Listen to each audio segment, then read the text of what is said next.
இருக்கிறது. தமிழகத்தின் தலைவர் மட்டும் கிடையாது, பாரத தேசத்தினுடைய முதல் ஊழமோ அப்பொழுதெல்லாம் குத்துவிளக்கை ஏற்றி ஒளி மிகுந்த வெளிச்சத்தை கொண்டு வருவதால் பாரதிய ஜனதா கட்சியினுடைய மகத்தான பங்கு. அதை எங்கும் நிகழ்த்தியிருக்கிறார்கள், அதில் நான் பங்கெடுத்திருக்கிறேன். மேற்கொள்ளக்கூடிய நேரத்தில் ஒவ்வொருவரும் தங்களுடைய வீட்டில் ஒளி விளக்கை ஏற்றுக்கொள்ள பேசுவார்கள். நான் என்னுடைய குடும்பத்தோட ஒளி விளக்கை ஏற்றுக்கொள்கிறேன். மற்றும் நமது மாவட்டத்தின் நமது மாவட்டத்தின் செயலாளர் ராஜமந்திரி, நமது மாவட்டத்தின் நமக்கெல்லாம் பெருமை சேர்க்கும் விதமாக நமது பணிகளின் மாவட்ட துணைத் தலைவர் அடுத்தபடியாக ஆயுஷ்மான் பாரத் 5 லட்சம் ரூபாய் காப்பீடு அட்டை வழங்கப்பட்டுள்ளார். நன்றி தலைவர் தேசிய முன்னேற்றவர்களே, நன்றி. பாரத பிரதமர் நரேந்திர மோடி பிறந்தநாள் விழாவை முன்னிட்டு சிறப்பாக பணி செய்த உங்கள் பணியாளர்களுக்கு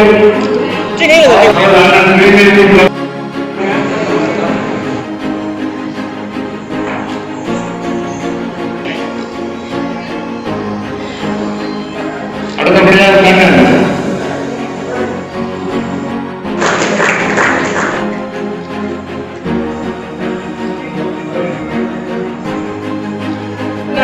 நிச்சயமாக இல்லை.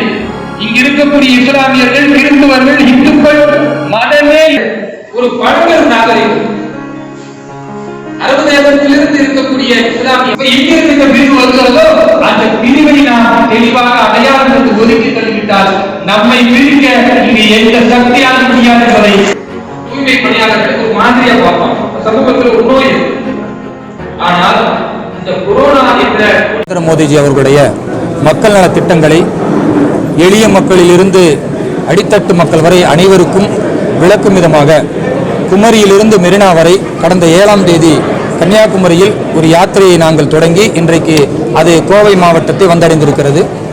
இந்த யாத்திரையில் மத்திய அரசினுடைய பல்வேறு நல்ல திட்டங்களை மக்களுக்கு நாங்கள் எடுத்துச் சொல்லிக் கொண்டிருக்கிறோம். அது மட்டுமல்லாமல் திமுக, காங்கிரஸ் போன்றவர்கள் தொடர்ந்து மத்திய அரசின் மீது சொல்லக்கூடிய அந்த குற்றச்சாட்டை தவறு என்பதையும், எவ்வாறு அவர்கள் பொய் சொல்லி மக்களை ஏமாற்றுகிறார்கள் என்பதையும் மக்களுக்கு நாங்கள் தெளிவுபடுத்திக் கொண்டிருக்கிறோம். இன்னும் குறிப்பாக சொல்ல வேண்டும் என்றால், திமுக, காங்கிரஸ் போன்றவர்கள் நீட் என்ற இந்த தேர்வை எதிர்த்தார்கள். ஆனால் இன்றைக்கு நீட் தேர்வு முடிந்த பிறகு மாணவர்கள் மிக எளிமையாக இருக்கிறது. நீட் தேர்வு என்பதற்கு அச்சப்பட தேவையில்லை, அதற்காக உயிரிழப்பு என்பது அவசியமற்ற என்பதை மாணவர்களே திமுகவிற்கும் காங்கிரசிற்கும் பதிலடி தந்திருக்கிறார்கள். அதே போன்று ஹிந்தி மொழி தெரியாது போடா என்பது போன்று இந்தி மொழியை கேவலப்படுத்தும் விதமாக ஒரு மொழி அறிவு என்பது கூடுதலாக இருக்கும் பட்சத்தில் இந்தியாவில் 50 கோடி மக்கள் பேசக்கூடிய ஒரு மொழியை தெரிந்து கொண்டால் வணிகம், இந்தியாவில் பயணிக்கக்கூடிய நேரத்தில் பன்முகத்தன்மை கொண்டு இந்த தேசத்தினுடைய ஒரு மொழியை அறிந்து கொள்வது என்பது பயனுள்ளது என்பதை மாற்றமாக ஏதோ தமிழ் மொழியை நசுக்குகிறோம், தமிழ் மொழியை மத்திய அரசு முடிவுக்கு கொண்டு வர பார்க்கிறது என்று பொய் பிரச்சாரத்தை செய்து கொண்டிருந்தார்கள். அந்த பொய் பிரச்சாரத்தையும் இன்றைக்கு முறையடிக்கப்பட்டிருக்கிறது. வெகுஜன மக்கள் இந்தி மொழி என்பது அவசியம், அது ஒரு அறிவு சார்ந்த மக்களுக்கு பண்படுத்த உதவும் என்பதை புரிந்திருக்கிறார்கள். இது அனைத்தும் இவர்கள் முனை மழுங்கடிக்கப்பட்ட பிறகு ஒரு 2 நாட்களுக்கு முன்னால் கொண்டு வரப்பட்ட விவசாய மசோதாவை எதிர்த்து இன்றைக்கு ஏதோ விவசாயிகளுக்கு எதிரானது என்று பொய்யான ஒரு பிரச்சாரத்தை மேற்கொள்கிறார்கள். உண்மை நிலை என்னவென்றால், விவசாயிகள் வரவேற்றிருக்கிறார்கள், இடைத்தரகர்கள் ஒழிக்கப்பட்டிருக்கிறார்கள். விவசாயிகளுடைய பொருளை அவர்களை எந்த இடத்தில் வேண்டுமானால், இன்னும் சொல்ல போனால் இந்த தேசம் முழுக்க எங்கு வேண்டுமானாலும் விற்கலாம் என்ற ஒரு விரிவான நல்ல திட்டத்தை கொண்டு வந்ததை பாரத பிரதமர் அவர்கள் விவசாயிகளுடைய நலனுக்காக கொண்டு வந்திருக்கிறார் என்பதை புரிந்து கொண்டிருக்கிறார்கள்.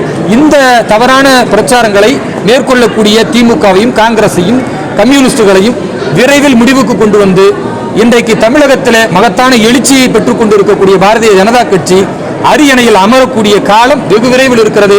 சட்டமன்றத்தில் முதல்வர் யார் என்பதை தீர்மானிக்கக்கூடிய மகத்தான கட்சியாக பாரதிய ஜனதா கட்சி திகழும் என்பதை இந்த நேரத்தில் தெரியப்படுத்திக் கொள்கிறேன். நன்றி.